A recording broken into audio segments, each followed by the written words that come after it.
Friends, ನೀವು ನೋಡ್ತಾ ಇದ್ರಲ್ಲ, ಇದು ಬಂದ್ಬಿಟ್ಟು ಕೊಪ್ಪಳ ಜಿಲ್ಲಾ ಕುಷ್ಟಗಿ ತಾಲೂಕು ಹುಲ್ಗೇರಿ ಎಂಬ ಗ್ರಾಮ ಪಂಚಾಯಿತಿ.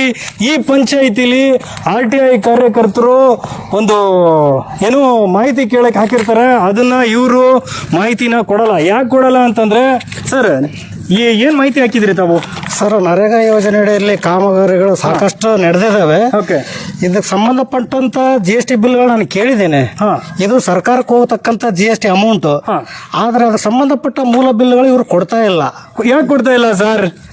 ಇದು ನಮ್ಗೆ ತಿಳಿದ ಮಟ್ಟಿಗೆ ಇದು ಮೇಲ್ನೋಟ ಕಾಣದ ಅವ್ಯವಹಾರ ಆಗೈತೆ ಅನ್ನೋದು ಗೊತ್ತಾಗತ್ತ ಸರ್ಕಾರದ. ಓಕೆ ಸರ್, ದಯವಿಟ್ಟು ಮಹಾಜನತೆ, ಇಲ್ಲಿ ಹುಲ್ಗೇರಿ ಎಂಬ ಗ್ರಾಮದಲ್ಲಿರೋಂಥ ಮಹಾಜನತೆ, ನಿಮ್ಮ ಟ್ಯಾಕ್ಸ್ ಅಮೌಂಟ್ ನಾಮ ಆಗಿದೆ ಅಂತ ನಾನು ಹೇಳಕ್ ಇಷ್ಟಪಡ್ತೀನಿ.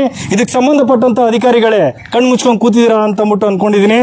ಇದರಲ್ಲಿ ತುಂಬಾ ಅಂದ್ರೆ ತುಂಬಾ ಅವ್ಯವಹಾರ ನಡೆದಿದೆ ಈ ಹುಲ್ಗೇರಿ ಪಂಚಾಯತಿಲಿ ಅಂತ ನಾನು ಡೈರೆಕ್ಟ್ ಆಗಿ ಹೇಳಕ್ ಇಷ್ಟಪಡ್ತೀನಿ. ಯಾಕಂದ್ರೆ ಈ ವ್ಯಕ್ತಿದು ಚಪ್ಪಲಿ ಹರಿಸ್ಬಿಟ್ಟವ್ರೆ ಪಾಪ. ಹಲ್ದಿ ಒಂದೊಂದು ವರ್ಷಾನುಗಂಟ್ಲೆ ಕೊಟ್ಟರು ನೋಡಿ. 18/12/2025 ಇಲ್ಲಿವರೆಗೂ ಈ ಮಾಹಿತಿನ ಕೊಟ್ಟಿಲ್ಲ.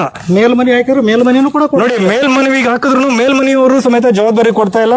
ದಯವಿಟ್ಟು ಇದಕ್ಕೆ ಸಂಬಂಧಪಟ್ಟ ಅಧಿಕಾರಿಗಳೇ ಏನಾದ್ರು ಮುಂದೊಂದು ದಿನ ಎಚ್ಚರಿಕೆ ವಹಿಸಲಿಲ್ಲ ಅಂತಂದ್ರೆ ನಿಮ್ಮ ಮೇಲೆ ಇದೇ ಊರಲ್ಲಿ ಹೋರಾಟ ಮಾಡಕ್ಕೆ ನಾವು ಸಿದ್ಧ ಆಗಿರ್ತೀವಿ. ಬಲೋ ಭಾರತ್ ಮಾತಾ ಕಿ ಜೈ, ಒಂದೇ ಮಾತ್ರ.